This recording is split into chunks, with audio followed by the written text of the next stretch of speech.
Sir इस सरकार को इतना बुरा हाल है कि 15 साल नौकरी करवा के आपको कहा जाता है कि अब आप घर बैठो, आपको कोई आने की जरूरत नहीं है। प्रधानमंत्री जी से हम ये कहना चाहते हैं, जो कोविड में वादा करा है उसे याद करो। सर जो लेटर हमने मनसुख मांडे जी को दिए हैं या एमपीज को दिए हैं ना, वो लेटर जो है फाइल में अभी लगे होंगे, पढ़े नहीं होंगे। सर पढ़ लेंगे, कोई धांधलेबाजी होगी, कोई माइंड मेकअप होगा, कोई मिनिस्ट्री के साथ अटैच होगा। सर हम 2009 से हमने ज्वाइन किया था आरएमएल प्रशासन पे, और हमें 22 तक हमसे नौकरी करवाई गई और विद इन इफेक्ट हमें निकाल दिया गया 15 दिसंबर को। निकालने का क्या कारण बताया गया? परमानेंटली स्टाफ लेंगे, हम कॉन्ट्रैक्ट को नहीं रखना चाहते। क्यों?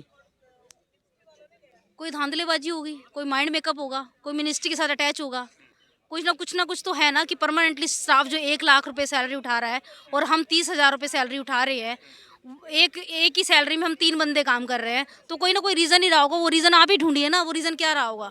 सरकार एक तरफ वादा करती है नौकरी देने का, रोजगार देने का, और एक तरफ स्टाफ को नौकरी से निकाल दिया जाता है, रोजगार कर दिया जाता है।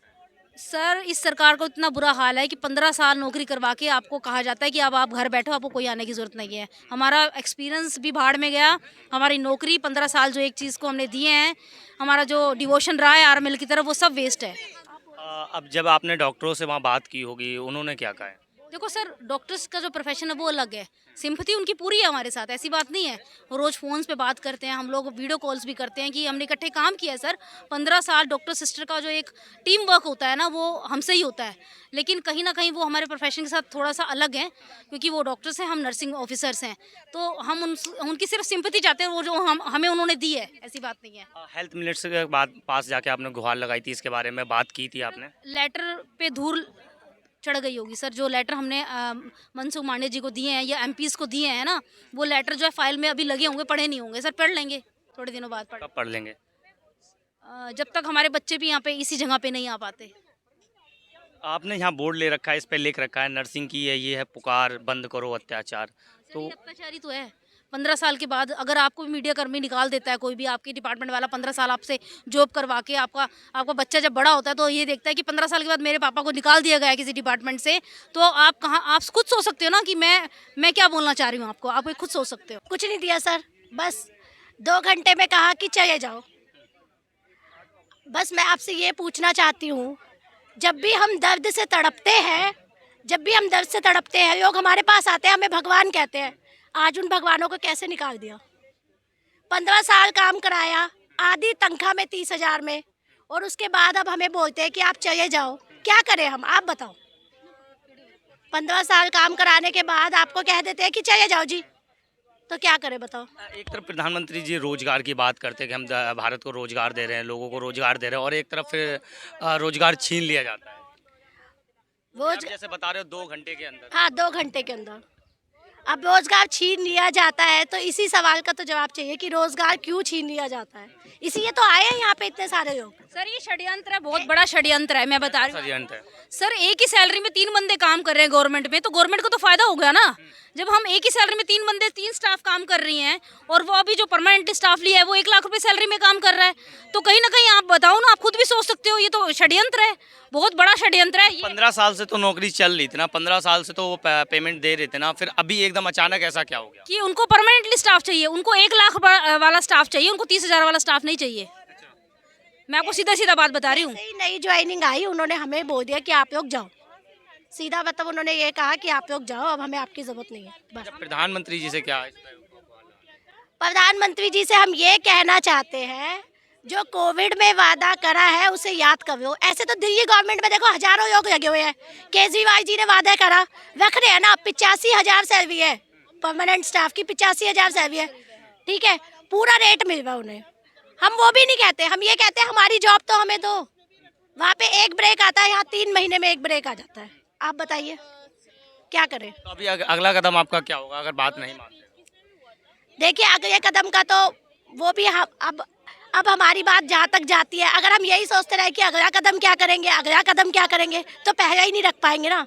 अभी पहला स्टेप उठाया है। नहीं, मेरा कहने का मतलब ये है कि अगर सरकार इस धरने से बात नहीं मानती है, तो अब आगे क्या करेंगे आप?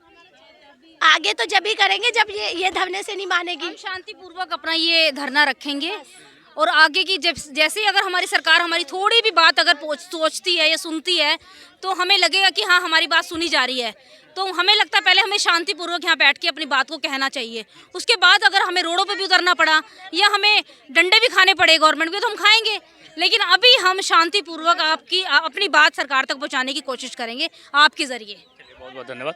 मैं और लोगों से बात करता हूँ। यहाँ पे दीदी बैठी हैं, 2 मिनट बात करते हैं। अभी आप यहाँ पे आप सुन लीजिए, 2 मिनट यहाँ पे बैठे हुए हैं आप, धरना प्रदर्शन, सरकार से क्या गुहार है?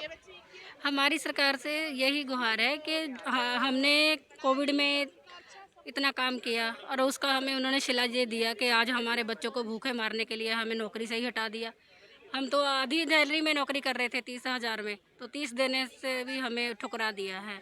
और हम मेहनत करके कमा रहे थे और हम मेहनत करके भी हमें कोई फ़ायदा नहीं मिला। मैं और लोगों से यहाँ बात करता हूँ। काफ़ी लोग यहाँ बैठे हुए हैं।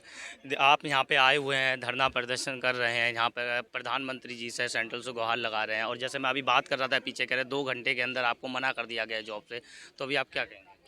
एक्चुअली हम 2009 से काम कर रहे हैं और 2022 में एकदम हमें एक दिन टर्मिनेट कर दिया, तो हमें बहुत मुश्किल होता है। 15 साल का 13 से 14 साल का सर्विस हो गई हमारा। हमें ये हॉस्पिटल वाले ने अभी बोल रहे हैं तुम्हें कोविड में लिया था और तुम्हें कोविड खत्म होते निकाल रहे, बल्कि हमें 2009 से काम कर रहे हैं। 2009 में कॉमनवेल्थ का टाइम में हमें रिक्रूट किया था 250 कैंडिडेट को। इसके बाद हम 43 कैंडिडेट अब बच रही है।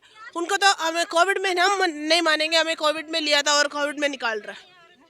चलिए मैं और लोगों से पीछे बात करता हूँ। कुछ लोग पीछे पोस्टर लेके भी खड़े हुए हैं। इनके पोस्टर पे क्या लिखा हुआ है? अगर हवाई जहाज़ खरीदने के लिए पैसे हैं, मूर्ति बनाने और विदेश घूमने के लिए पैसे हैं, तो एक जो नर्सिंग स्टाफ रखा हुआ था उसको क्यों निकाला गया? उनके लिए पैसे नहीं। मैम इनके बारे में क्या कहेंगे? ये क्यों लिखी हुई है आपने?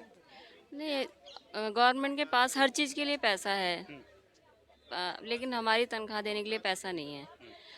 हम लोग इतने सालों से काम कर रहे हैं, उसके बावजूद भी मतलब हमारी सैलरी टाइम से नहीं मिलती। चलो टाइम तो ख़त्म, अब हमें एकदम से निकाल दिया गया 12-13 साल काम करने के बावजूद भी। और हम वैसे क्लरिकल स्टाफ हैं, LDCs हैं। हम मतलब हमें 12-13 साल हो चुका है काम करते हुए, पर एकदम से गवर्नमेंट ने कह के निकाल दिया कि भाई अब हमें आपकी ज़रूरत नहीं है। चलिए मैं और लोगों से बात करता हूँ। यहाँ भैया जी भी खड़े हुए हैं। भैया जी, जैसे मैं बोर्ड पे अभी पढ़ रहा था कि हवाई जहाज़ खरीदने के लिए पैसा है, विदेश घूमने के लिए पैसा है, मूर्ति बनाने के लिए पैसा है, फिर स्टाफ को भी निकाल दिया था, तो इनका लिखने का कारण क्या है? लिखने का कारण ये है जो चीज़ लोगों को दिखाई दे वो चीज़ लोगों को दिखाई देगी, लेकिन हमारे पीछे की जो पीड़ा है वो किसी को दिखाई नहीं देगी। हमने इतने सालों से काम किया और हमें बिल्कुल साइड किनारे कर दिया। अब कहते हैं कि हमें इनकी ज़रूरत नहीं है। कोविड के 3-3 वेव चले गए जब हमारी ज़रूरत थी उनको, लेकिन सब कुछ अब सॉर्ट आउट हो गया, तो अब कह दिया हमें इनकी ज़रूरत नहीं है। अब मैंने कुछ लोगों से बात करी कि 15 साल से हम जॉब कर रहे हैं और फिर 2 घंटे के अंदर बोल दिया कि आप जाइए यहाँ से, आपकी ज़रूरत नहीं है। बिल्कुल सही यही किया इन्होंने। हमने 15 साल सेवा की है, सेवा दी है हॉस्पिटल में अपनी। हमने जो परमानेंट स्टाफ होता है ना उससे 1/3 तनख्वाह में काम किया है। उसके बाद भी हमें इनको पक्का करने के बजाय हमें टर्मिनेट कर दिया उन्होंने। हम प्रधानमंत्री जी कहते हैं हम रोजगार भी दे रहे हैं और फिर एक तरफ रोजगार छीन लेना लोगों का। नहीं, उनके बोलने और करने में बहुत फ़र्क है। बोलने की बात अलग है और करने की अलग है। आप आपके सामने बैठे हम, आप देख लो उन्होंने क्या बोला और क्या किया। तो हम कहाँ जाएं, किसके पास जाएं हम? तो अभी आपने हेल्थ मिनिस्टर को अर्जी दी? अर्जी दी, उनसे मिलते नहीं। एक तो अच्छा। हमने रिटर्न में भी लिख के दिया उन्होंने।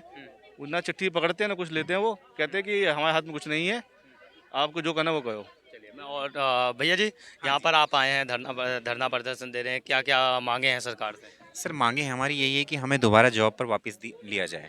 ठीक है, हमने 12-13 साल यहाँ नौकरी की है, किसी ने 15 साल नौकरी करी है, तो लोग कहाँ जाएंगे? सब ओवरऑल सभी ओवर एज हो चुके हैं। इस समय उनको जॉब कहाँ मिलेगी? ठीक है, जो बेटर अपॉर्चुनिटी वो खो चुके हैं। अपने जो जीवन का गोल्डन पीरियड है वो सब यहाँ समय दे चुके हैं अस्पताल में। हमने पूरी तन मन धन से अपनी ईमानदारी से नौकरी करी है, टाइम पर आए हैं, टाइम पर गए हैं, टाइम पे ड्यूटी की है, सब कुछ समय पे किया है। तो हमें हमारी ऐसी क्या गलती है जो हमें निकाला गया? अच्छा, प्रधानमंत्री जी से आप क्या कहना चाहेंगे यहाँ के? मैं यही कहना चाहूँगा कि वो हमारी समस्याओं को देखें और जो इतनी परेशानी हो रही है जगह जगह अस्पतालों में, दिल्ली के अस्पतालों में, जिन्होंने कोविड के टाइम में इतनी भूमिका निभाई है, अपना अहम रोल दिया है। कोविड में नौकरियाँ करी है हम लोगों ने। हम रोड खाली होते थे तो हम यहाँ नौकरी करने आए थे अस्पताल में। ठीक है, तो ये चीज़ देखकर हम लोगों के लिए उनको सोचना चाहिए।